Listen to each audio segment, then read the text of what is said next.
আপনি আজকে কত ঘন্টা মোবাইলে কাটিয়েছেন একবার কি সেটা হিসাব করে দেখেছেন? আপনি কি জানেন আপনার অজান্তেই সোশ্যাল মিডিয়া আপনার জীবনটা আস্তে আস্তে শেষ করে দিচ্ছে। এখন আপনি হয়তো বলবেন, আমি তো শুধু বিনোদনের জন্য সোশ্যাল মিডিয়া ব্যবহার করি, কিন্তু প্রশ্ন হচ্ছে আপনার বিনোদনটা আপনাকে কি দিচ্ছে? আপনি কি জানেন প্রতিদিন একটু একটু করে এই ছোট বিনোদন আপনাকে ভিতর থেকে শেষ করে দিচ্ছে। শুধু আপনি না, এই ফাঁদে আটকে আছে লাখো লাখো তরুণ তরুণী।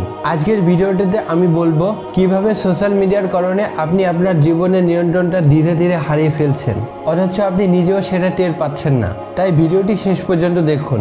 আগে সকালবেলা আপনি ঘুম থেকে উঠে ফ্রেশ হয়ে বই খুলে বসতেন, কিন্তু এখন কি করেন?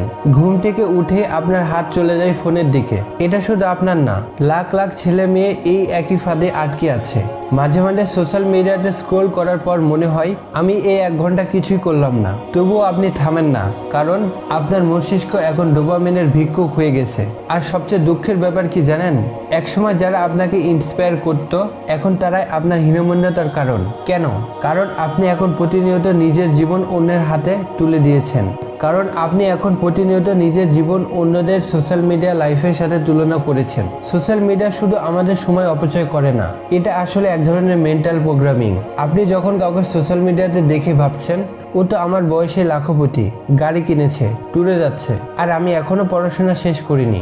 এটা এক ধরনের মস্তিষ্কের রিমোট কন্ট্রোল। আপনি জানেন না, কিন্তু আপনার চিন্তা, আপনার চাওয়া সব প্রোগ্রামড হয়ে যাচ্ছে।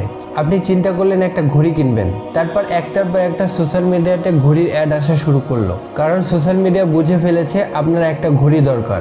এটা একটা মস্তিষ্কের রিমোট কন্ট্রোল গেম। আপনি সোশ্যাল মিডিয়াতে প্রতিনিয়ত অন্যের পোস্ট দেখে ভাবছেন, আমি পিছিয়ে আছি, আমার জীবনে কিছু হচ্ছে না, অন্যরা সবাই এগিয়ে যাচ্ছে, আমি ব্যর্থ। এই চিন্তাগুলো শুধু আপনার চিন্তার মধ্যে সীমাবদ্ধ থাকে না, এগুলো ধীরে ধীরে আপনার বিশ্বাসে পরিণত হয়। এই বিশ্বাসই আপনাকে ভিতর থেকে ভেঙে ফেলে। তখন আপনি হতাশার সাগরে ডুবে যান। আপনি আর কোনো কাজে মজা পান না, কোনো কাজ শুরু করতে পারেন না। একটা পর্যায়ে নিজেই নিজেকে ঘৃণা করতে শুরু করেন। সোশ্যাল মিডিয়া কোম্পানি আপনাকে পণ্য বানিয়েছে, আপনার মনোযোগী তাদের ব্যবসা, তাদের পণ্য আপনি, আর পুঁজি আপনার মনোযোগ। তাদের জন্য আপনি শুধু একটা প্রোডাক্ট, যাকে ধরে রাখতে হবে যতক্ষণ সম্ভব। আপনি খেয়াল করবেন, আগে 30 মিনিট আপনি মনোযোগ দিয়ে পড়তে পারতেন, আর এখন 5 মিনিট পরে আপনার ফোনটা হাতে চলে আসে। এটা কোনো কাকতালীয় ঘটনা না, এটা একটা ডিজাইন ট্র্যাপ।